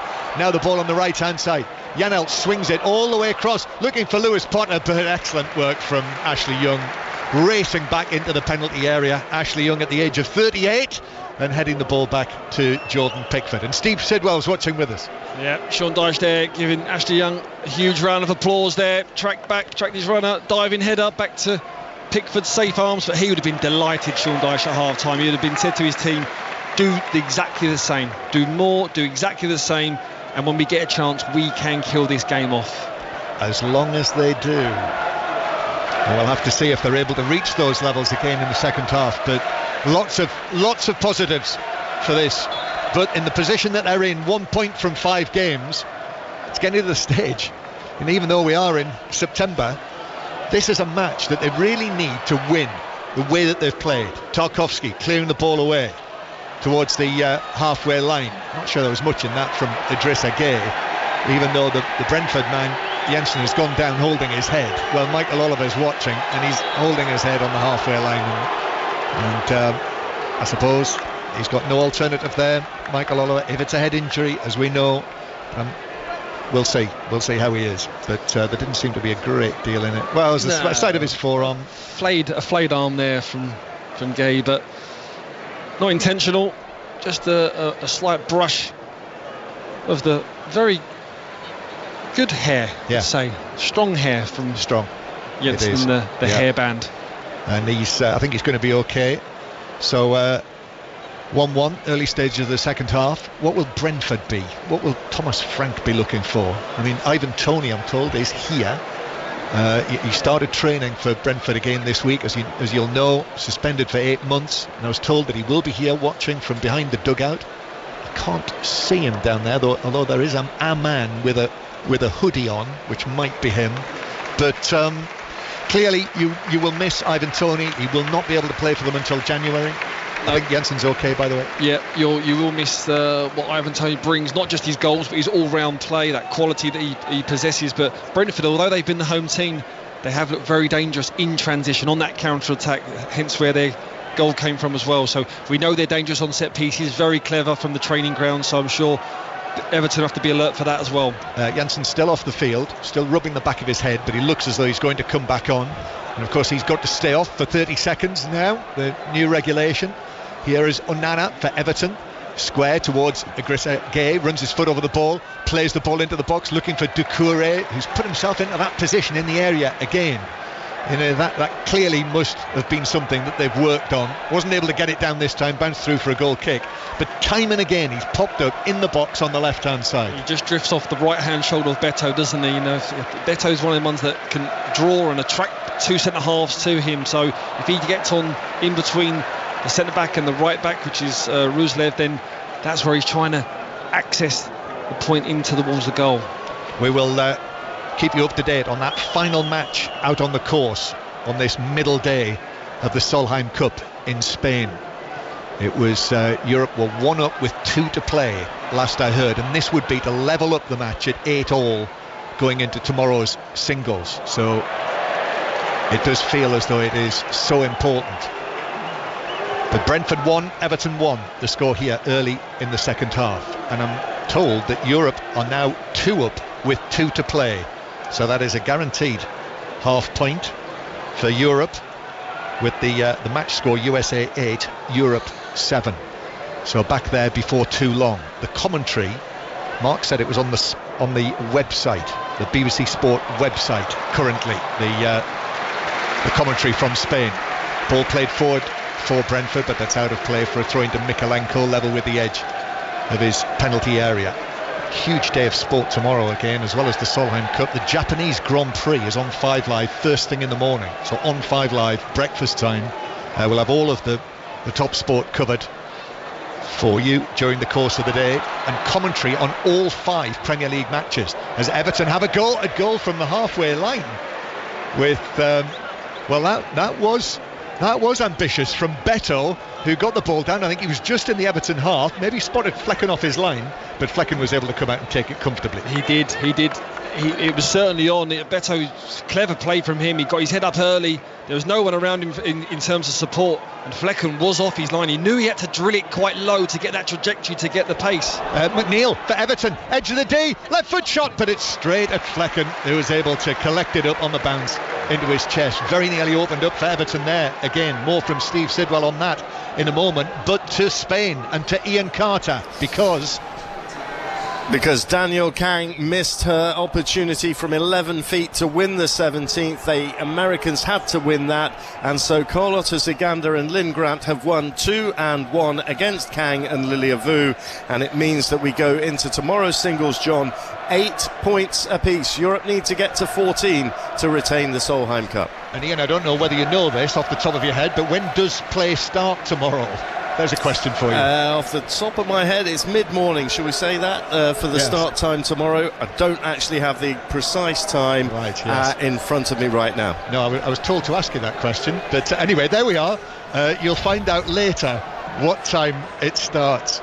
Long ball downfield. Young heads the ball back towards the edge of the Everton penalty area, and Pickford has got the ball at his feet. But that is some effort from the European team after 4-0 down following the first session yesterday. So all square going into the singles. So commentary tomorrow on that, and to next weekend we have full-scale coverage of the Ryder Cup. Friday, Saturday, Sunday, the full team will be there in Italy to bring you the commentary from out on the course. So do not miss that next weekend. But this is the Premier League with Ashley Young turning the ball back towards the edge of his penalty area to Tarkowski. Tarkowski long into the centre circle, played back to McNeil, who pulls it down. Good from Everton again, and Sean Dyche will be pleased, Steve, that it seems that they have been able to pick up from where they left off in the first half, dominating the possession. Well, they've earned that right, haven't they? They earned the right to play calm and composed on the ball. Good little triangles, short passes to suck Brentford in and then possibly go long down the sides. Doucouré, who's been excellent for them, having scored the opening goal. Doucouré also hit the bar with a shot in the first half. Here he is carrying the ball halfway inside Brentford's half. Gay now, little ball up towards Beto, then back to Onana, and now to the left hand side. Mikalenko angles it back to McNeil. This is a very good move from Everton. Most of the players have had a touch. Mikalenko again, then it comes back to Branthwaite. I don't think he'd been involved yet. Branthwaite's ball in over the top of both Garner and Beto in the middle. Garner gets there first though, ahead of Hickey, and Garner still battling for it, but actually Hickey, the Scotland international, comes out with him. But then Jensen is in danger of losing it. He has lost it to Garner inside his own penalty area. He was dicing with danger there, Jensen, but in the end the ball bounces out into the full-back position and he clears it downfield for Wissa to chase, but Branthwaite easily gets there first and plays it back to Pickford. I think Garner literally just ran out of steam there, didn't he? He sprinted to try and regain possession. He got it, and then there was a slight tug of the shirt from Jensen, but not enough for a penalty. Now Young on the right hand side, Onana, little ball infield. Everton absolutely dominating. This is really good stuff. Sean Dyche, however, he won't be happy unless they get another goal in this match. McNeil, he's central here. McNeil, top scorer of last season, tried to whip a ball, low ball into the penalty area to Doucouré, but Collins stepped forward, and now Brentford look to break, and Burmo's over the halfway line. Everton players back with him, and Burmo almost finds a way through and then goes down. There was contact, but the ball had gone from Burmo. The ball had gone for him, and Tarkowski had possession, and so referee Oliver not interested. Yeah, he knew his touch had got away from him. No support, tried to buy his free kick. And that's how Brentford have been successful in this game, on that counter-attack, but onto no avail there. And then Janelt was challenged, and the ball has bounced out of play on the far side. And Janelt has one or two comments to make towards Michael Oliver. But it's out of play for a throw into Everton halfway inside their own half. Brentford 1, Everton 1. 10 minutes gone in the second half. After this, there's no 606, by the way, tonight. There will be an hour of 606 tomorrow night with Robbie Savage and Chris Sutton. But tonight, we will be crossing straight to the third Rugby Union World Cup match of the day, South Africa, Ireland, which will come to you live from the Stade de France to the north of Paris. And Dominic Calvert-Lewin, Steve, has been called for. Good move. He's been summoned from Sean Dyche. The bib has come off. It looks like he's going to be coming on. Will he come on to partner? That's the big question. That is the big question. And would he want to break up that midfield three of Onana and Gay and Doucouré, who've been very effective today? They have been very, very impressive. It would be a big call if he is going to do that, because they, as a trio, they have just worked tirelessly, getting, reading the play, nicking the ball, pinching the ball, then springing the attack of Everton, as well as doing all the hard yards and the dirty work out of possession as well. They've been superb, that midfield three. And Brentford are going to make a change as well. Christopher Aya is going to come on, the central defender. Everton have got a free kick over on the left-hand side. This Everton midfield have been so good today. We just played around by Arsenal last week. Here comes the free kick in from McNeil. It's headed across the box. A stretch from Onana at the back post, but the angle was very tight there. He was almost on the dead ball line, and he could only head it wide of the far post. Goal kick. Well, as that ball was lofted into the box, you can almost guarantee that Tarkowski's going to get first contact, and you're right, it was a good 3 or 4 yards past that far post, and Onana just couldn't direct it back onto goal. As the ball's deflected out of play off McNeil for another goal kick to Brentford. We will see the changes shortly. Aya is just getting his instructions. Dominic Calvert-Lewin is ready down there. He's only about 15 yards down in front of us. We can see the number 9 on the back of his blue shirt, and that is the question. I mean, Garner's done well coming back into the team.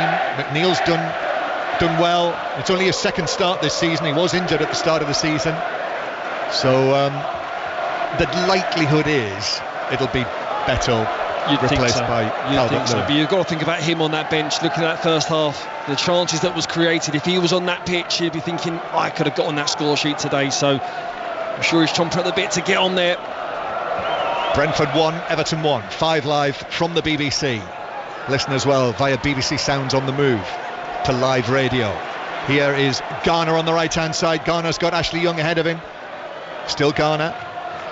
Little pass, 6 or 7 yards to Ashley Young, and then Garner back to McNeil, who's also over here for the time being. Then back centrally, Branthwaite through the middle, Onana, Idrissa Gueye forward of the centre circle, white socks pulled right up over his knees. Idrissa Gueye turns to his left, gives it to Onana. Onana then turns smartly and sharply and gives it to Tarkowski, whose ball in is headed wide from round about the penalty spot by Beto, who's stretching for it, couldn't direct it on target. No, I think it was more for the run of probably Doucouré that was behind him at the far post, but Beto was there. It's a tough header to try and generate the pace into that far post. The ball skids off the surface, but a few yards wide of Flecken's far post. Yeah. So remains 1-1. Brentford passing it out from the back. As I say, South Africa, Ireland on 5 Live from 8 o'clock. Every match live from the Rugby Union World Cup, 5 Live, Sports Extra or online.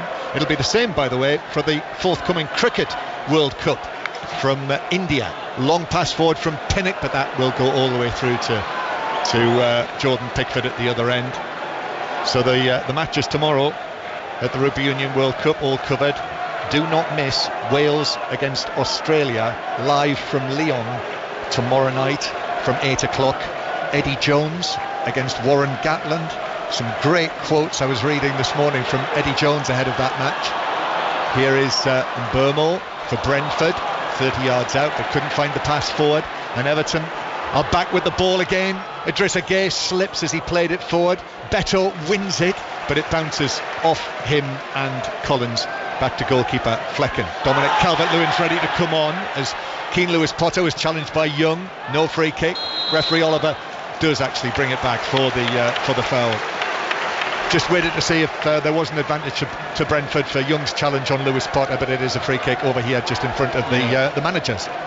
And in the moments there in the games where the game just stretches, that's where you need one or two players to just show a little bit of quality. He had the ball there, weren't the greatest of ball up to Beto. He had to fight for possession. Vice versa for Brentford there. Right, well, it's Roslev who's come in as the right back today, who's coming off, with Christopher Ajer coming on, and Frank Onyeka is going to come on as well, and it's Janelt from the midfield. So let's just see. Christopher Ajer has walked on, and I think let's just see if it's going to be three central defenders or whether Collins is going to play over there as the right back, but certainly Onyeka's coming on into the midfield. So the double change, and Calvert-Lewin has not yet come on. So Sean Dyche is just going to wait, I think, just to see what this means for Brentford before he makes his decision. Yeah, shrewd play there from Sean Dyche, isn't it? I think he was going to originally do the substitution and then see a little bit of motion on the Brentford bench, and then as the away team just wait to see what they do with their formation, because if they go to a three at the back, you put two up front, you've got a good chance there with the numbers. Yeah, might be tempted to change his mind and go with. Certainly it does look, Collins on the right, Hickey on the left, although Hickey's in quite an advanced position here. Flecken's got the ball on the edge of his own penalty area, plays it out to Christopher Ajer, the former Celtic man who missed the Newcastle match last weekend actually, so coming back from a little injury. Everton play it forward, it's deflected through the middle though to goalkeeper Flecken, who will underarm it out, and here is Frank Onyeka into the action for the first time, the Nigerian international, and then Everton are able to win it back from him. And now this could open up for them. McNeil shoots low across goal, but a poorly hit shot, dragged it well wide of the far post and behind for a goal kick. Well, Beto was in the box but didn't really offer any showing for the ball, so McNeil took it on his own shoulders. You could see he was trying to get it onto his left side to get the shot off and just dragged it wide, but that's that little bit of quality that's just needed on them counter-attacks. And it is Beto who is coming off. So head slightly down, Beto. He's had his chances today to get his first Premier League goal, and that is it for him with 25 minutes or so to go. Looks a little downcast, doesn't he, there? The big man grabs his tracksuit top, and Dominic Calvert-Lewin comes on then for what is only his third appearance of the season, with the remember the bang to the face that he had, which kept him out for 3 matches. Wasn't nice. No, you just feel like Dominic Calvert-Lewin now needs to have a run of games to get a little bit of rhythm into his play, because when he's on form he can score, but it's just been a bit stop-start for him, hasn't it? And as a striker you need them games, you need them chances that's created, and can he get an early goal? Everton, after this Brentford move, breaks down Doucouré, but he's challenged, however, and Nana is just shielding it from Onyeka, who pulls him over. He pulled him over via the arm. Bit of frustration there, I think, wasn't it, from Onyeka there? Give the ball away the first time he received it. But going back on to Beto as well, really impressed with him today in terms of his presence and what he brings to this Everton side. Yes, probably just lacks that little bit of finesse and real quality in terms of the chances that was created. I'm sure an informed striker or someone with confidence would have buried one or at least two, but on the whole of his play, I've been impressed. 1-1, 25 minutes to go. Pickford takes this long free kick. Tarkowski wins it again across the penalty area. Onyeka got his head to it for Brentford. Bounces out to Mbeumo, and Mbeumo runs it towards the right-hand side. And Nana, though, goes with him, puts the challenge in. Excellent play from Onana again. And now McNeil, that's a good-looking ball that Pinnock gets up and is able to get his head to for Brentford. Again, Everton get it back. I think Norgard might have been fouled there. He was pulled over. So that's a free kick to Brentford. Halfway inside their own half. We're still level at 1-1, and remember, all the matches that have been played here so far this season, still early days. 3 matches played, 3 draws here, and this is also all square. You do feel like, though, there is going to be an opportunity for one of these teams, and can they have that quality to finish it off? But especially when the game spreads out, you can feel as though on that counter-attack, either one of them can take advantage. Misplaced ball out from the back. Ayer passing it directly towards where sitting here, but it was behind Hickey, out of play for a throw. Been a lot of little mistakes like that from Brentford as the ball is passed forward by Ashley Young, and it did flick Jensen. We could see that. We had a great position on that. I'm not sure the officials were absolutely certain, but either the assistant or Michael Oliver has spotted it's a corner. Well, Ashley Young certainly knew it took a deflection. He wasn't sure if the referee or the assistant referee was going to give it. He was ready to blow his top at one point if it wasn't given. Corner then for Everton. From the right, signal from McNeil, both arms raised. That floodlight pylon up there, brightly shining down. Packed penalty area underneath it. Lots of movement. Michael Oliver says too much movement, too much pushing and shoving. And one of the Everton players, I think Doucouré, might have had his foot stood on. Well, I think the Brentford team are trying to get touch tight and really close, because this Everton side does possess an awful amount of height. You look at Doucouré, Branthwaite, Tarkowski, Dominic Calvert-Lewin now that's come on, Onana. I think little Lewis Potter might have stood on the toe of Doucouré. That's brave. McNeil with a corner into the back post. It's in! Tarkowski in the 6-yard box. Just a little glance down, and Everton retake the lead. And you cannot say they don't deserve that. Brentford 1, Everton 2, and Sean Dyche's team are back in front and looking at the possibility of a first Premier League win of the season. Well, it happened time and time again in the first half. Any ball that came into the box, an Everton player got first contact, whether that was Tarkowski or a different player. But when Tarkowski's in the box, all he needs is just half a yard. And we're looking back at the replay now, and you're looking at someone that's got intensity, desire to get on the end of this cross. He goes in unmarked, to be fair, and the ball is 4 or 5 yards out. There's a lot of bodies there. Could Flecken have come out and maybe punched it away? But Tarkowski, take nothing away from the header, glances it into the side netting, and you're right, John, fully deserved.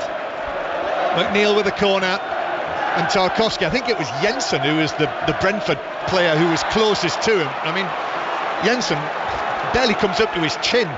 In the end, Tarkowski easily in the 6-yard box. I think you might be right about Flecken as well, Steve, whether he maybe could have come for that, the Dutch international goalkeeper. But it means the goal stands. Tarkowski, who, remember, scored the winner in Sean Dyche's very first match in charge of Everton earlier in the year when they won against Arsenal in that first match. Well, Sean Dyche has had only 6 wins since then, but this could be number 7. Brentford though with a free kick, and Burnwell plays it in. Oh, it's forced in by Pinnock. No, blocked on the line, still in there. Wisser with a shot, rattling around. Norgard as well. Defender got a touch to block it behind. It's a corner. Absolutely. How on earth did that not end up in the back of the Everton net? Well, that was mayhem, that was carnage. I don't know how you just compensated on that little 2 or 3 seconds there, because it was like a pinball machine. It was going everywhere. There was bodies flying around. But Brentford have got another corner, put the pressure on Everton. Pinnock, Wisser and Norgard. Pinnock ball wizard. Ball on the left hand side after the corner.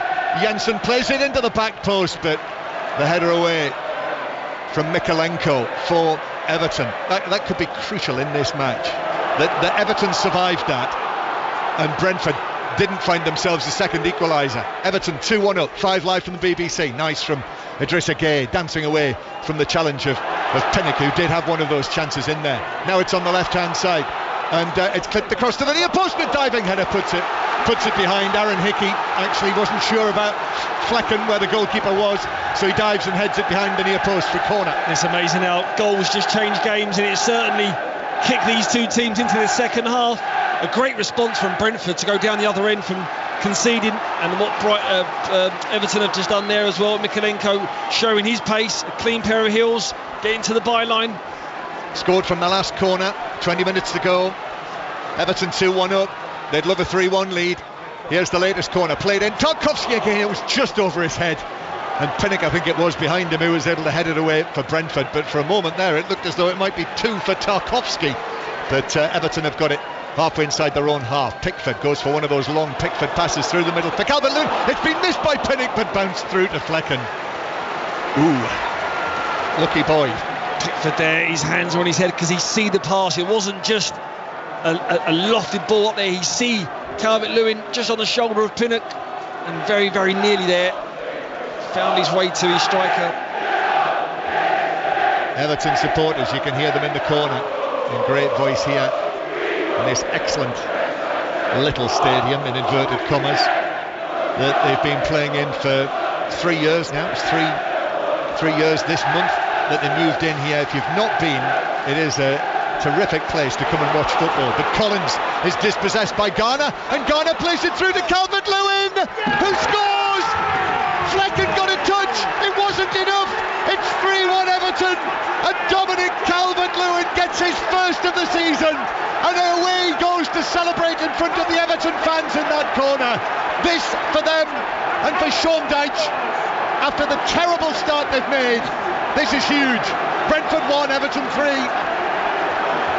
And look what it means to them Everton fans that have travelled to watch this team who have been absolutely superb today. We said about that counter-attack and that transition period, and do Everton have the quality to finish it off? And on this occasion they have got the man on the pitch that does. Dominic Calvert-Lewin is fed into him on the outside of the box. He takes one touch away, I think it was from Pinnock, and then it's about, can you get your shot on target? Maybe Flecken possibly could have done better. It goes through the legs of Flecken, but there's so much pace on it, it goes into the back of the net. And the wild celebrations behind the goal away to us in that far end.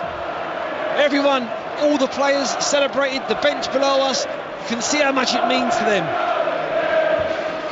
Dominic Calvert-Lewin, there was a little Bebeto baby style celebration there. You might pay more attention to the I remember that, yeah, that was the was that in the World Cup? Yes, yeah. Changes being made here, so Hickey is coming off.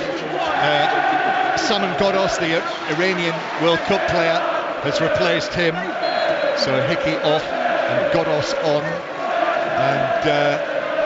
and Danjuma was coming on, but again Sean Dyche has just said, hang on a minute, we'll wait before we make that change. But Brentford 1, Everton 3 is the score here, and a jubilant collection of Everton fans in the corner of the Brentford Stadium, and they can now see it quite clearly, what they hope will be their first Premier League win of this new season.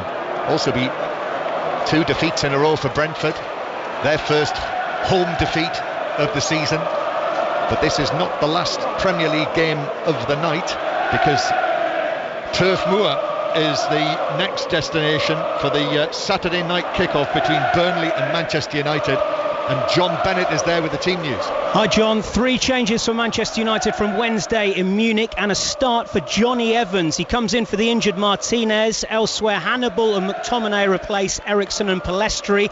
Amrabat and Varane are on the bench. For Burnley, Aaron Ramsey comes in for the suspended Lyle Foster.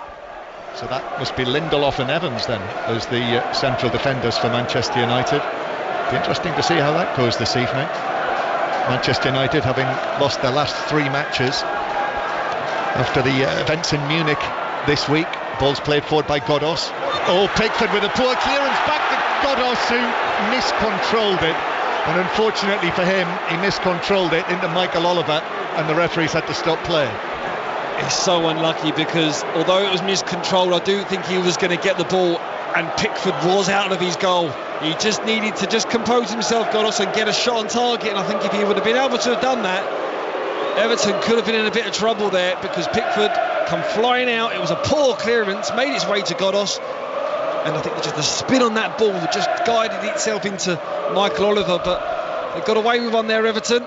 We'll have updates on Burnley Manchester United, by the way, during the South Africa-Ireland commentary, which will be crossing to as soon as this match finishes, for the build-up from the Stade de France. Chris Jones with the commentary tonight with Tommy Bowe and Bobby Skinstad. But Brentford 1, Everton 3, and Brentford coming forward. Here's Collins incidentally, who lost the ball near the halfway line in the build-up to the third Everton goal. to say the formation that Brentford have done, going to 3 at the back, it's not really paying off, certainly in that transition period where whereas Everton can just see them passes in behind the Brentford back line. Yeah, that's right, Steve. When Aya came on, it's 3 central defenders with Burmo playing as the right wing back, and now not Hippie but the substitute Godos, who is on the left hand side. But Brentford will be left with just 1 win from their opening 6 matches, unless they can turn this around. But at 3-1, the right team are winning this, Steve. There's no question about that, is there? I mean, in possession, Brentford have been a little bit sloppy, too many turnovers, not really controlled any parts of this game. And then out of possession, they've been the team to sort of drop off behind the ball and allow Everton to have that time and space, and they've certainly used that to their advantage. Everton really comfortable, just probing short passes, intricate passes, and where it's needed to go long, they've done that with ease as well. Here's Ayat as well, actually, after almost losing possession, just down in front of us, plays the ball to Burma with a heavy touch from him, and Everton are back in possession again with McNeil who's running across field, and Burma chasing him. Then he was fouled. I'm not sure whether he actually had his heels clipped by Godos. It was Godos. So Burma was chasing him, so was Godos, and it was Godos who clipped his heels, fouled him. So that's a yellow card, having just been on the field for a couple of minutes. And now Everton do make that change, that second change for them, and it's Onana who is going to be replaced by Danjuma, who is left out of the team after this. But he's impressed today, the number 8 for Everton. Been very, very good. Again, I read a piece on Sean Dyche about Onana, and he's had to throw him into this spotlight because of injuries. He would prefer to have just fed him into Premier League football, but he's had to start a number of games consecutively. But I've been really impressed with him today. Real presence in there, isn't he? He's like a Patrick Vieira sort of type, where gets around the pitch, he's got them long legs, telescopic legs in the tackle, and he can drive forward as well with the ball. Yep. It's the first time he's not been on the field for Everton this season, as Dominic Calvert-Lewin went down under the challenge of Norgard. No free kick. Brentford with Jensen brings it forward, hits a long pass. That's for Lewis Potter to chase, but offside. Got a touch, and it's a free kick to Everton deep inside their own territory. So Onana is off, which means a bit of a reject, because Danjuma's come on to play on the right hand side. Danjuma, who, remember, was at Tottenham last season and is on loan here now with Everton from Villarreal, so he's on the right, Steve, and Garner's now more central, as this free kick is hit long downfield by Pickford. Pinnock heads it away. Idrissa Gueye is there. Mikalenko, that's a poor touch from him. Onyeka was onto that like a flash, and winning possession back for Brentford. Norgard, but Doucouré all over the back of him. Collins passes it forward. Everton are absolutely pressuring Brentford. Every Brentford player, they look so hungry for this first win. Everton, that's very Sean Dyche, isn't it? No let up here. You're 3-1 up, but keep going. You keep going, and this is where you want your experienced heads on that pitch, just to take control, take the sting out of the game. When you're in possession, or if the ball goes out for a throw-in, take your time, kill the rhythm of Brentford, because they're going to be trying to probe now and committing more bodies and men forward. If they do that, can you then pick them off and then absolutely kill the game off with another goal? Just over 10 minutes to go. We're in the 79th minute, and Everton with those goals from Doucouré in the first half, Tarkowski, Calvert-Lewin. He'll feel good about things, having managed to get his first goal of the season. The Everton number 9, but Brentford with Godos, and Godos curls it in towards the far post, and Burmo plays it across, but Pickford's able to dive forward from his left post and grasp the ball into his chest. A crucial moment, wasn't it, when there was that goal-mouth scramble shortly after Everton went 2-1 up, that didn't end up in the back of the net. Yeah, there was a fantastic chance for Brentford to get back into the game. A good reaction from going a goal behind, but Everton weathered that storm, and that's what it's all about. The Everton of old, teams that you're used to, rolling their sleeves up, putting their bodies on the line, the fans behind them all the time, showing that commitment, showing that desire. They've done that from minute 1 today. It's easy to get on the ball and players to showboat and play with ease. when they're 3-1 up, but to do that from the first minute, which is what they've done today, has been really impressive. Everton with it on the right hand side. This is good again from them. McNeil actually just played the ball into Onyeka, and then Brantwaite and Wissa came together. The ball bounced out to Ashley Young, who goes back towards the halfway line.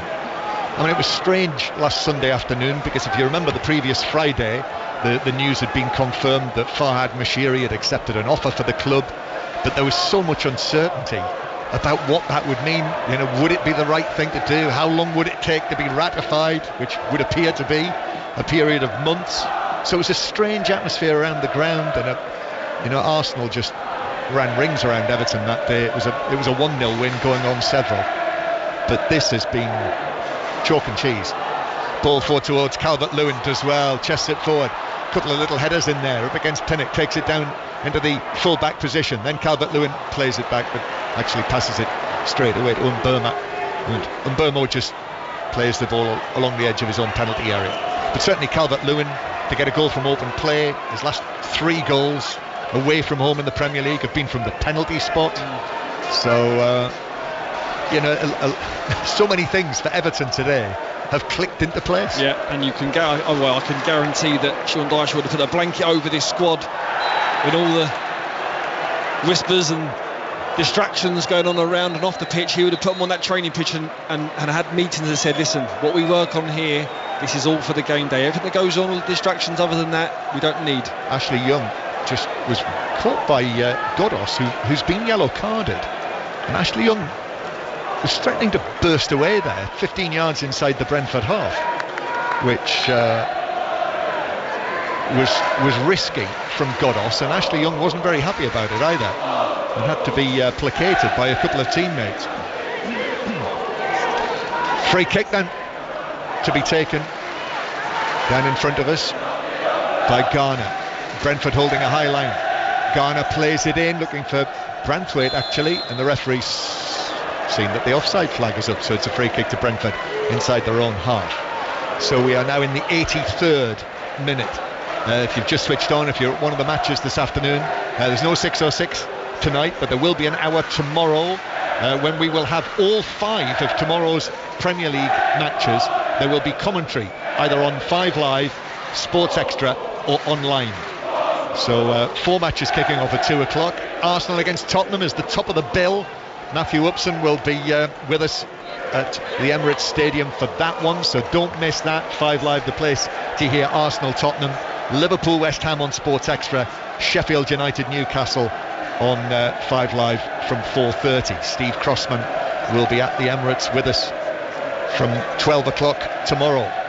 But still, best part of 10 minutes to play here, given the added time. Burnley against Manchester United to come, but a throw in for Brentford just inside the Everton half. Brentford play it forward, but it will bounce all the way through to Jordan Pickford. And this so important for Everton when you consider that after the cup match, the League Cup match at Aston Villa in midweek, and Everton have already been heavily beaten by Aston Villa in the Premier League this season. Next 2 matches for them in the Premier League, home to Luton and at home to Bournemouth. So this is all the more valuable given that. Just means that there's an extra bit of something going into those games. Huge confidence to go into them games, and if they first of all come out of this game with a win, which is looking like they're going to, if they go into them 2 games, and if they get 2 good victories there as well, it's a totally different picture that you're looking at from Everton. Really impressed tonight. Some individual performances. I think Brantwaite has been absolutely superb this evening, not put a foot wrong at all, stepped in when he's needed to, been strong in the air and won his individual battles. He's been certainly one of the star performers. He looks good, doesn't he, the young Cumbrian as he is, former Carlisle United youngster, that relatively small group of Cumbrian-born Premier League footballers. So I always mention to Glenn Murray when he's with us. As Brentford with Onyeka lose it on the halfway line. Everton hungry for more here, having scored 3 goals in this match. Doucouré through the middle to Calvert-Lewin, lovely turn from him, but then ran into Collins, and Brentford should bring it away. They do. Jensen gives it to Onyeka. Now Garner comes across. to Mbeumo on the right-hand side. Wissa making ground through the middle, and Mbeumo, that's lovely, beating 2 men there, and then still going. In comes the challenge though on him from Mykolenko, excellent from the Ukrainian. Mbeumo thought he was away there. Instead it's Everton who come through the middle, and now up to the edge of the penalty area, Danjuma. Well-timed challenge from Norgard for Brentford to take it away from him. Well, the game now has really opened up. It's turned into like a basketball match, end-to-end stuff. Everton 3-1 up though, they've got that cushion. Everton, who before they came here to West London had scored 2 Premier League goals this season, have now scored 3 in 1 match. Jensen, Norgard looks up, picks out the pass to the left-hand side, taken down by Lewis Potter. Lewis Potter comes in field, curls it in, too close to Pickford, who's able to make the catch, and trots to the edge of the penalty area. Still a bit of light here in West London, lovely sky, bit of pinkiness away beyond the roof opposite. Not too far away from Kew Bridge station here, very easy to get away from Kew Bridge. Kew Gardens just over the River Thames from where we sit here, and all of the weeping willows, and the ball's played out of play by Everton for a throw-in to Ashley Young near the halfway line. 1 or 2 Brentford supporters now beginning to head to Kew Bridge station, I think, putting their coats on. Cue the Exodus. Kew, very good. As Norgard puts it out just next to where Sean Dyche, almost inevitably in white shirt and club tie, is rubbing the top of his head, shiny black shoes. Young takes this into McNeil into Mykolenko, who was really impressive actually when he played for Ukraine against England when we were in Poland a couple of weeks ago. Sean Dyche saw that, brought him into the team, so Patterson's on the bench these last couple of matches. I thought he played well against Arsenal, probably their best player. As Collins takes it down for Brentford. Collins forward, but in steps Branthwaite again, and Branthwaite with a little bit of help from Mykolenko and Garner, and then high ball to the edge of the area. Calvert-Lewin's after it, Pinnock stretching, just got there first. Now Doucouré, who started the scoring for Everton. Doucouré into the box, tries to cross it low, but it comes off Collins and bounces out of play for a throw-in to the visitors near the corner flag. And Doucouré can go across there to retrieve the ball and know that he's going to get a hero's welcome, which he does. Everton fans there again, you can hear them. Throw-in taken. It's Doucouré with Mykolenko, and the 2 of them have forced a corner. Well, this is where you just manage the game now. There's no need to throw everything into the box if there's not enough players in there. If you need to keep the ball into the corner flag, I know there's going to be added time, but I'm not saying shield the ball, but just keep the ball away from your own goal. Just manage that goal, manage that game to get the first away win. Yeah, and Everton with this corner, waiting for it to be swung in from Garner, right-footed. It's a high loopy one, which is headed up and over the top by Tarkowski for a goal kick. And we will see another change. And it is Michael Olakivki, the 19-year-old winger, for what is just his second appearance in the Premier League. Former QPR, Fulham youngster, and he's going to come on and take the place of Keane Lewis Potter, who was drafted in before the match because Kevin Schade picked up an injury in the warm-up. When you think about that, Steve, you know, the fact that they lost him in the warm-up, the way that the match has gone, it's not been their day. No, it's been very difficult, but impressed with Lewis Potter. As soon as he got the ball in the first time, direct run at Ashley Young. There's been a bright spark, which is a very dull evening for Brentford's play, but he's definitely one of the positives to come out this evening. So for Brentford, that'll be 4 matches played here this season without being able to win. So 1 or 2 little worries just beginning to creep into the mind of Brentford supporters, you would think, as Everton play it forward, Tarkowski. But Collins is underneath that, and Onyeka rather dived into that challenge with McNeil, who kept his feet, which I think did him a favour. Gay plays it to his left to Garner, who I thought did exceptionally well when he played for that time for Nottingham Forest. But now he's getting his opportunity here. I get the impression that Sean Dyche likes what he's got to offer, but he's had a good day as well coming back into the team. He's had a very good day. Solid base in that midfield. Comfortable on the balls. Read the game well. Done the hard yards, earned his stripes. 6 minutes of added time. That's how far Everton are away from their first Premier League win of the season, which will take them up to 4 points. In actual fact, they'll be just 2 points behind Manchester United in the Premier League table. Collins plays it to Mbeumo. Mbeumo then down the line for Onyeka, and he's beaten Branthwaite, who then just tugged him back. And actually, after all we've said about Jared Branthwaite, that's going to be a yellow card for him. Yeah, maybe a little bit of lack of concentration and a physical element there, because he hasn't put a foot wrong tonight. It does look like he's taken a few deep breaths, so I think maybe just physically, just feeling it now in the 90th minute. Yeah. Had a good loan last season, didn't he, overseas, PSV in the Netherlands, which can only have done him good. And I'm told they thought very highly of him, even though he didn't play very much at the Euro under-21s at the end of last season. Free kick then, and Mbeumo swings it in, loops into the air, but Jordan Pickford watches it drop behind, so it must have been a Brentford man who got the touch. Might have been Aya, and it is a goal kick to Everton. Yeah, Brentford. After this, Brentford have actually got Arsenal here in the week, one of your old clubs. Yeah. Come here on Wednesday night. We'll have coverage, by the way, at both 5 Live and Sports Extra, Tuesday and Wednesday night, of commentaries from the Carabao Cup. So Arsenal here in the Cup, then matches at Nottingham Forest and Manchester United. And that will be, 6 points from 6 matches for Brentford, after their great efforts of the last couple of seasons. This their 3rd season in the Premier League since their return. Godos playing it forward, and this now is Olakibgi into action for the first time. Left side of the penalty area, plays it into the shins of Tarkowski, and Brentford are able to take up possession again. Aya has 3 Everton men in front of him, so goes back to Norgard, pass towards the right hand side. Mbeumo plays it in via a deflection, but Branthwaite's behind that. The tall, fair-haired Branthwaite just volleys it away downfield. And in the end, Pinnock on the halfway line under pressure from Doucouré just has to lift it into the crowd. And actually, if you look around the stadium now, all one level, you can see lots of the various coloured seats, whether it's red or yellow or blue. You can now see them becoming apparent. And I think the Brentford fans know which way this is going to end up. Here's Jensen, who was able to get on the score sheet today when he made it 1-1, but the chances really for Brentford have been very few and far between. Everton playing it forward. Here's Calvert-Lewin, gets it down, plays it towards the left hand side. McNeil making a run through the middle. Doucouré gives it to him.